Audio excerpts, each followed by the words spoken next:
Why, hello there, and welcome back to MLG. We are in Texas. I would say it's sunny, but I'm not actually outside for like the last 8 hours, so I have no idea. I'm going to assume it's pretty sunny. Well, indoors it's bright. The lighting here is totally kick-ass, and so are the games. We're heading into game number 4 between Sase, and Taeja. The map's going to be Cloud Kingdom, a very droppable map.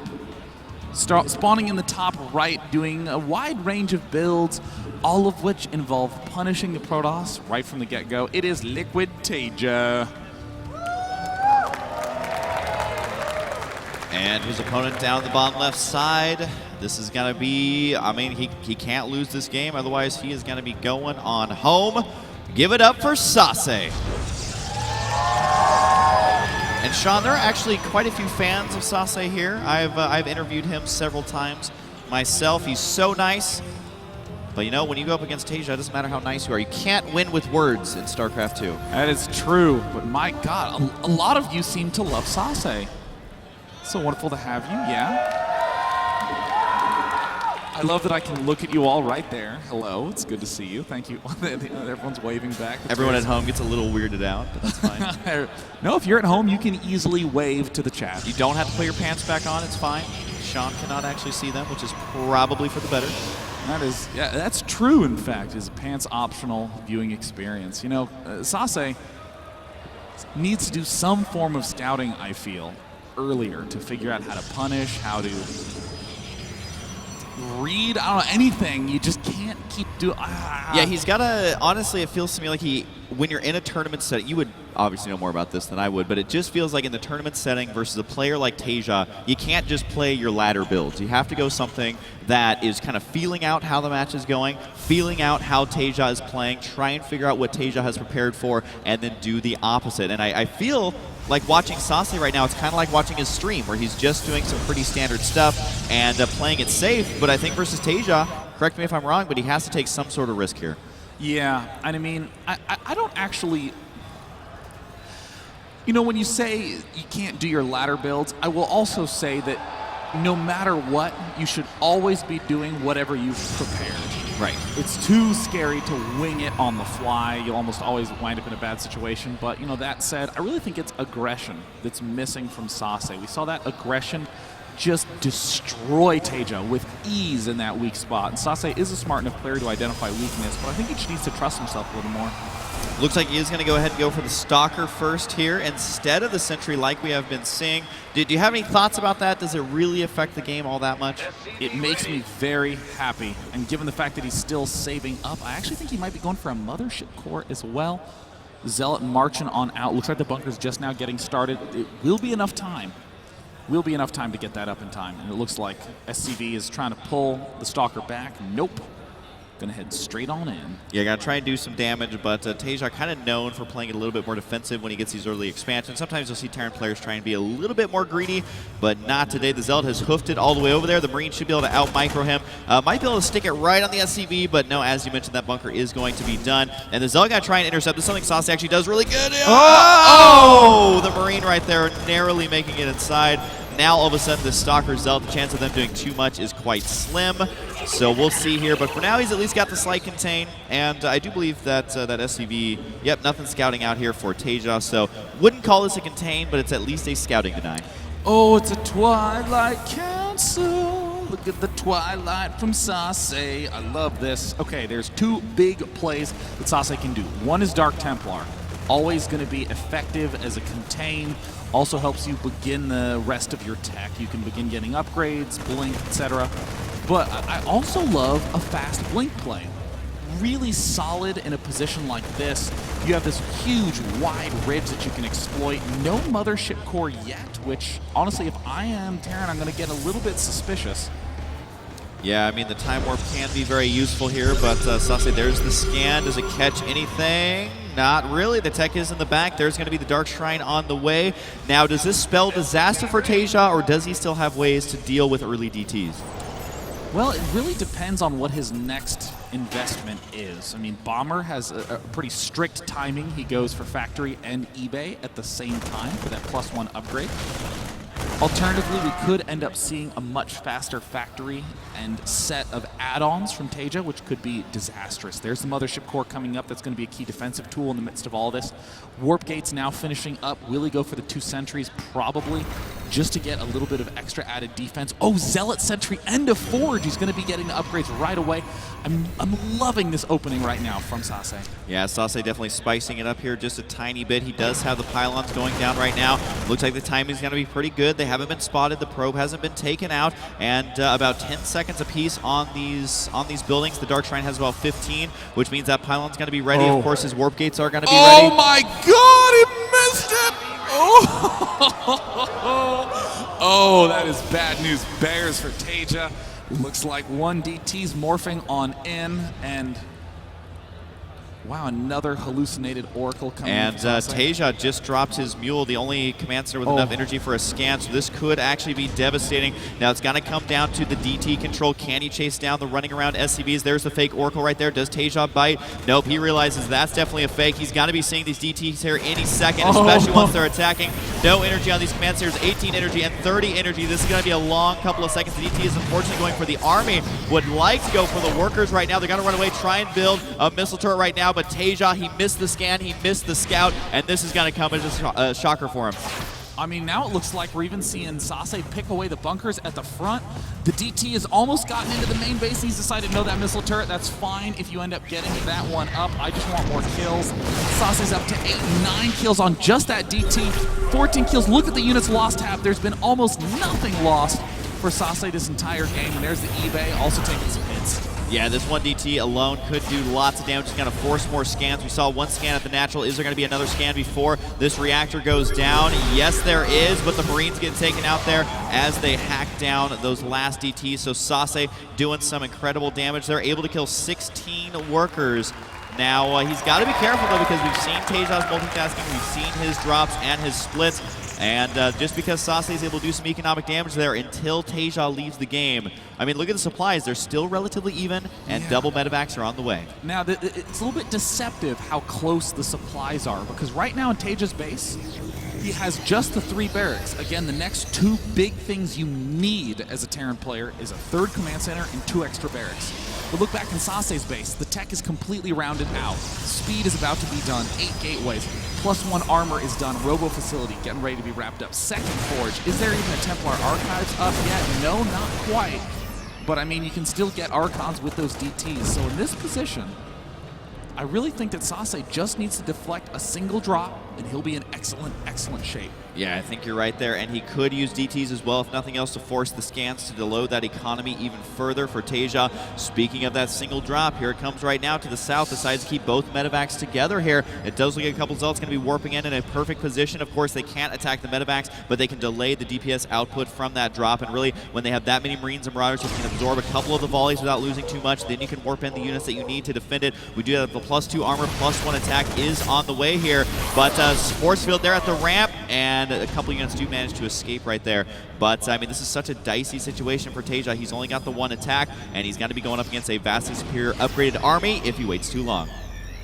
Yeah, I'm not quite sure how Sase would actually be able to deal with this drop. I mean, I feel like Sase got quite lucky, to be honest, to be able to deflect that Mothership Core nicely planted in between the 2 bases. Supply lead very rapidly going in Sase's favor, as he does have so freaking many gateways, and he's getting all those upgrades, exploiting his position absolutely perfectly, but a little bit of over-caution from Sase, to be honest. Sase needs to just start expanding, getting the Templar archives, stop building all these photon cannons. He's in fine shape.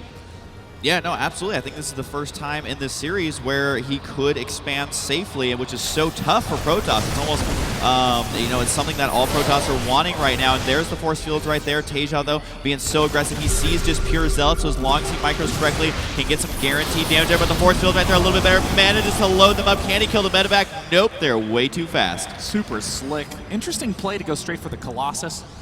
I mean, honestly, because 99 times out of 100, if you are Taeja, you're going to be going, oh yeah, he's absolutely going for Zealot Archon at this point in time. You see the Archon, you see the Speed Zealots, but no, it looks like the Colossus tech is the option for Sase.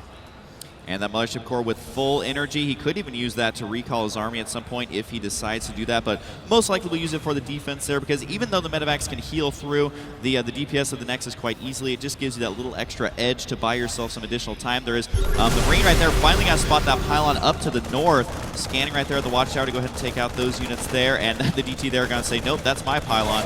Is going to go ahead and save that, but I don't think his DT is going to be able to do too much more. Might be able to force a scan, though. I like this. Sase just going to dart right down back to the Watchtower. Range now getting started. Colossus, where are you? Where is that? I know there's a Colossus out here. No, I was mistaken the whole time. Mike, there's not a single Colossus on this map. But there will be soon, Sean, so you can repeat it as soon as it spawns. We do have the Extended Thermal Lance started here, and this time it might actually finish, as Taeja is a little bit supply blocked here for just a moment. But honestly, every second right now counts for Taeja. But he's starting to get that healthy unit composition we saw before. Again, still behind where he wants to be, but his unit composition is looking top-notch. But the thing is, those the Colossus, as you mentioned, does he have an answer for that? I mean, the short answer is it's looking like no, Mike. I mean, the Colossus is going to be the key piece of this army. There's so many units out right now for Sase. I mean, Taeja's only just now taking his expansion, and this means that Taeja is basically maxed out on production. He will be unable to get any more barracks. Sase needs to hold off just this one attack, and then he will be in fantastic shape. Yeah, Taeja was able to pick up 3 or 4 Zealots right there, which is technically on the units lost going to be favoring Taeja right now, but you gotta take into account how the early game went with those DTs, getting that tech up so much earlier, getting the upgrades as well. He's already at 2-2. Taeja also at 2-2 though, managing to squeeze that one out. However, remember, Hellbats do not benefit from those upgrades, so they do not get that. Does look like Taeja's gonna run up right now. Can he actually get the Nexus? Where's the Photon Overcharge? Decides not to use it just yet. But he does have Zealots right here. Can he do it? Where the force field needs to make something happen here. Wow, huge numbers of Zealots waltz right in, blasting down that front line, and it looks like Taeja's going to have to lift and retreat. Extended Thermal Lance not even done. It doesn't even matter. +3 armor, seconds from finishing. Extended Thermal Lance now done. Sase steps into action, is peppering pylons everywhere to begin that advanced counter swing.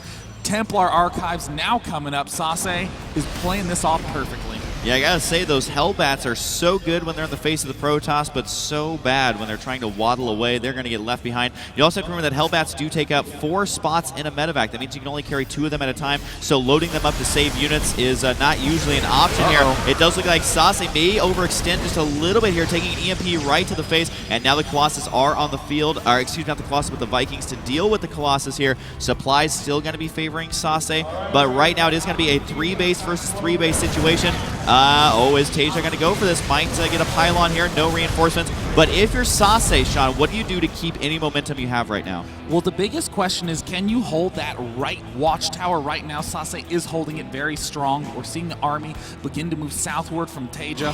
Very important that Sase has himself in between the army and his expansions. We're starting to see Blink come up.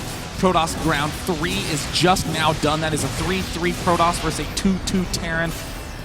So this is looking absolutely magnificent. Just needs to begin continuing to round out the composition, forcing pretty much anything but extra barracks from Taeja. Taeja's going to have Ghosts, he's going to have Vikings, but he's going to have small numbers, and that's what you're counting on as Protoss right now.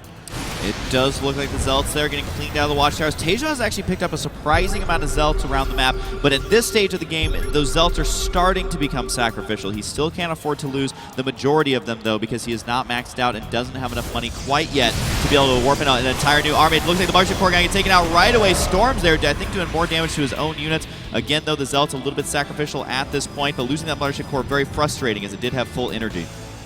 And of course, 5 more High Templar just get warped in. Sase adding on 3 more barracks.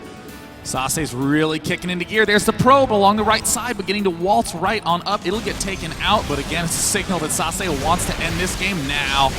Yeah, and remember, Ghosts and the Hellbats do lots of damage versus Zealots, so we'll see if Sase decided to go for too many here. Overall army value is actually just barely favoring Sase here. His upgrades, of course, are still relatively strong. Nice concave there established by Taeja. That was his trap. It sprung just a little bit too early as that army was already on the retreat. I gotta say, Sase playing very passive, very patient, and very smart, as he is going to be having potential counterattack with these Zealots right now. He's just got to be careful because he's so Zealot heavy. He has a ridiculous amount, 33 Zealots. A single Storm could end it. So could a single EMP. He needs to uncluster those High Templar. It's going to be so dangerous. There's the scan. There's the scan. There's The the Ghosts scan. go for it. No cloaking for these Ghosts is done just yet. Does Sase have an Observer? He only has one, but it's nowhere near the army. It's at his third base. So if he does not bring that Observer on over, you know, that cloaking could end this right quick. And there we're starting to see the Observers get produced. The speed upgrade for the Observers. One EMP could pick off all the energy on all of those Templar, and it looks like Taeja knows it. Dude, 15 more seconds, 15 more seconds, 10 more seconds until the personal cloaking is done. He's got to be careful. He's High Templar. He's losing a lot of it, and Taeja is supply blocked right now, so he's got to be a little bit timid to go ahead and move out. Only 177 supply versus the maxed out Protoss. Now, losing some Zealots here is actually good. He could try and just attack with a couple of the Zealots because he wants more High Templar. There's the scan there. Do we have the Observer in position right now? It is moving out a little bit, but still no Observer right with the army. It does look like Sase is going to have the... Oh, there's the scan, so no Observer once again. I honestly think Sase has forgotten about the Observer down at his third base. Those things are so easy to lose track of. Of course, they're very small and see-through, which makes it tough. The upgrade's done for Observers, but if he doesn't keep one with his army here, J9, it could be a disaster. And this is a really weird angle for Sase to try to engage. Oh no, the Templar all get sniped at the backside. Terrible news right now for Sase. He has plenty of Zealots though, but they're getting EMP'd in an instant, and it looks like Taeja's calm control might be enough here. The restem, an excellent flanking angle right here for Sase, but Taeja has a lot of Ghosts at the front, ripping all those units down. Everything is falling, and it looks like Taeja has done the unthinkable. Did Taeja just bust that? Yeah, he was able to get himself back into this game as Sase here, 114 supply to 138. That was definitely not a favorable engagement there for Sase. Does he have enough money to begin remacroing here? Taeja is actually the one with the money lead here. He's also got the supply lead. And again, it came down to those EMPs. The angle of the Colossus was not the best. The Zealots getting taken out right away. We said this, you know, leading up to this battle. Is his unit composition correct? The EMP is just eating it alive. And I gotta say, Taeja's control and unit composition has been perfect. Just enough Vikings, just enough EMPs, and the cloaking timing was phenomenal here. It looks like it might have been enough, but Sase's being aggressive here. Sase's really stepping it up, darting forward. Hellbats at the backside, needs to take those out immediately. They do fall. A lot of Zealots, but Taeja's still kiting, but there's just so many gateways on the map right now for Sase. He's pulling back to more Templar, but where is the Observer? Oh God, there it is, flying towards the third. Can it get to position in time? I mean, it's still a close game. Yeah, it still is. It's still anybody's game. The supplies are tied. The High Templar now, no threat of EMP as all those Ghosts. There's literally not enough energy on those Ghosts to go ahead and EMP, which means Sase has weathered the storm a little bit. But guess what? Ghosts regenerate the ability to EMP. So if he's not careful, the same thing could happen right now. We do see Taeja going to be taking his fourth base right there in the midst of all that, deciding just to lift it off and abandon that natural there because he's got way too much gas, so he doesn't even need to stay there anymore. An interesting choice there. I think it's the right one. And some long distance mining 4 now, but Sase needs to upgrade all of these gateways and just hope that he can either secure a base or not get EMP'd. Yeah, Sase has these 4 gateways at his second base that have not yet been morphed up. Sase's got to be very careful with his Observers. I mean, a couple of scans are being expended to find those Dark Templar, but there's still a lot of scans left over for Taeja. Yeah, Dark Templar would be nicer if he could actually make this happen, but we will see because the supply for Taeja is going to skyrocket here in just a moment, but he might actually be able to snipe this before the reinforcements get here. The unit's out of position. There's just so many SCVs going to get taken down here. Can he actually get the orbital command? Taeja out of position. The Ghosts do have enough energy for EMP. Do they have enough for Cloak? There's a snipe versus a feedback. That Ghost surviving with 1 HP. He is so lucky he didn't have just 1 more energy here, but can Sase engage this army directly? I think delaying the expansion might be enough, as he does have his own 4th base on the way, but the 3rd base for Sase is only going to last for so long. Oh God, I'm really stressed out, Mike. Me too. Don't have a heart attack, Sean. If you do, though, I will just keep on casting, so don't worry about it, because you'll have bigger things to worry about. Is the army right now going to be moving out, and Sase managing to actually irk out a lead in supply, and that shows you that if you get ahead in the early game, you can still lose a battle later. There's 1 Marine on the high ground at the 4th base, pulling the entire army for Sase back to kill him off. He at least feels like a boss, but does get taken out. 2 Colossus in production at a time for Sase. Does he have more Colossus queued up? No. I mean, both players essentially dead broke, but 39 SCVs is the count for Taeja. I mean, a single DT can rip up so many of those so quickly. It's going to all come down to muling, which is really not going to be the high hope of Taeja in this spot. He doesn't have a lot of energy, so Taeja actually has to do massive damage with this engagement, but the 2 Colossi have just popped out. Yeah, he has to go now. Look at 70 probes to 39 here. If he doesn't delay this expansion, it's going to be bad news. Now he is pulling the army out of position. Look at how many ghosts are on the field right now. 13 ghosts. They're going to chew through probes. And also the High Templar, if they are able to EMP, the probes getting taken out. There is going to be the Marauders on the high ground. The expansion just finishing that planetary in time up at the top left side. So Sase, you know, he's got an economic lead, but if Taeja wins, he's on hold position. What happened there? Hold positioning his entire army. Oh, what happened? What was going on? Enormous storms go down, but I don't think they're going to be enough. A key blunder at the last second. Good game. Taeja pulls the win. Man, that is just heartbreaking. We saw Sase at the bottom of the screen. Not happy with that. He was in a good spot throughout the entire time, but Taeja had 2 favorable engagements, was able to take it. Sase was just inches away, seconds even, from being able to force it into a final match. And again, Sean, it's always heartbreaking when you see a long game like that, 28 minutes of in-game time, and you see just one misclick there ends up costing you that entire battle, because Terran armies, they do so much DPS. That is what they're strong at. So if you're on hold position for even a second, your army is gone. The hold position was brutal to watch.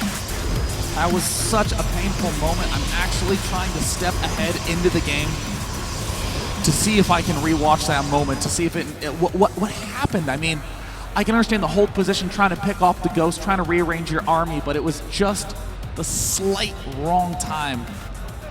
Yeah, man, I gotta say, Sase playing very well throughout this series. I would say only one of his games, it was completely one-sided from start to finish, but on the other games, he was able to do a really good job, and there it is right there. You can see those Archons. Oh, I need a shoulder to cry on, Sean. That is so painful. I mean, I gotta hand to Taeja. He had the sick concave, but I don't know if there's a way we can go back just like a couple seconds before that. I don't know if that's possible, because we saw the end of it there, but every nanosecond that goes by that they're on hold position, that army's going to get taken out. Taeja probably just thinking, well, I thought we were going to have to go to an ace match, but I'm glad I stuck around because I was able to do what I needed and take the win. So many rough decisions. I mean, we're zooming ahead in gameplay time to try to catch that moment, but I mean, this was a hard game start to finish for both players. I mean, that's one of those things that's going to keep Sase up at night, especially knowing Sase on the personal level as a friend. He's such a nice guy. He is going to take that loss very hard, but that's kind of just how STARCRAFT is. He played so well, and then unfortunately wasn't able to do it there at the end, so there he is in his booth. Unfortunate for him. You know, we've been talking so much about how do you deal with the medevac drops, how do you deal with them, and then in 2 games, Sase thwarted it very nicely. Really looked absolutely spectacular in those games, and it just came down to the classic late game slip up, just getting too much damage to one set of EMPs. Taeja writing an apology note there to Sase, saying, I'm so sorry. I had to go for it, otherwise my team wouldn't be too happy. But, that's just tough, because I feel like Sase was making all the right moves throughout that game, doing very well here. And, Sean, you're almost to the point. Yeah, I mean, that battle, I mean, it was probably at least 4 or 5 seconds, which is far more than enough. Oh, yeah, it is. God, how many in-game seconds? I will actually rewind back to the moment to count it. Walks up and then hold positions. Unbelievable. All right, there it is on screen. So you can see right here, the army's up there. The concave is nice, but there's a couple of seconds, 3 or 4, and about half of his army, maybe a little bit less than half, already picked off there. Oh, Sean, sometimes you just want to cry. I feel so bad for him. But hey, Taeja, the better player here, and also able to get the pretty good concave there. Can't take anything away from that. Yeah. But there's Sase. You know, out of his booth. I'm going to be counting. It was 169 supply to 168. All the units on hold position. When did they begin engaging? Oh, gosh. After he was at 146, he'd already lost 20 supply. All his Archons had been EMP'd perfectly. A bitter loss for Sase there. But, I mean, again, it goes to show that at this level, especially in that matchup. It can all come down to if all the storms land or if all the EMPs land. That's what changes the game. Yeah, and I got to say that, you know, at this level of play, this is what makes StarCraft such a good game, that you can play a 30-minute game, and if you mess up once, your opponent doesn't. That is it. That is why it is the most difficult game ever made. Now, we are going to be going for about a 30-minute break. When we come back, of course, there's lots of StarCraft action to be had. I'm going to be around all day. I know Day 9, you're probably not going anywhere. That's right. Coming up next on this stream after the 30-minute lunch break, so that way we casters can survive as organisms, will be Stefano versus Last. Going on the other stream is Gosu User versus Bomber, so definitely check out Stream Blue, where we see the lovely Total Biscuit and In Control casting. That's MLG.TV. For now, I am Day 9. I'm Husky. Don't go anywhere, guys. When we come back, more StarCraft 2 action. Have a good one. We'll be back.